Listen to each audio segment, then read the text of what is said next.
রাধে রাধে বন্ধুরা, কিসমিস ব্লগের নতুন ভিডিওতে তোমাদেরকে অনেক ওয়েলকাম। আশা করছি তোমরা সবাই অনেক ভালো আছো আর আমিও খুব ভালো আছি। আজ ব্যস্ততম জীবন থেকে নিজেকে ছুটি নিয়ে চললাম এক দিদার বাড়িতে। প্রায় 5 বছর পর আবারও ছোট দিদার বাড়িতে যাচ্ছি। যেতে যেতে তোমাদেরকে দেখায় আশপাশটা কতটা সুন্দর লাগছে। আর আমি উঠেছি সেই অসহ্যকর গাড়ি মোটর ভ্যান। ভালো না লাগলেও এটাই এই রাস্তায় যাওয়ার গাড়ি। এই গাড়ির আওয়াজ এতটাই বাজে যে সহ্য করা যায় না। তাই আমাদের জীবনে কিছু জিনিস আমাদের পছন্দ না হলেও ভালো না লাগলেও সেগুলো নিয়েই চলতে হয়। তারপর হাঁটতে হাঁটতে আমরা দিদার বাড়িতে পৌঁছে গেলাম। চলো তোমাদের একটা জিনিস দেখাই।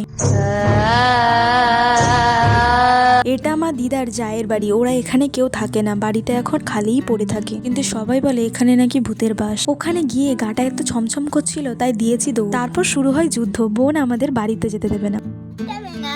ধরে যেতে তো হবে, যাওয়া যাবে না তোমাদের, তোমরা কি করে বার হবে?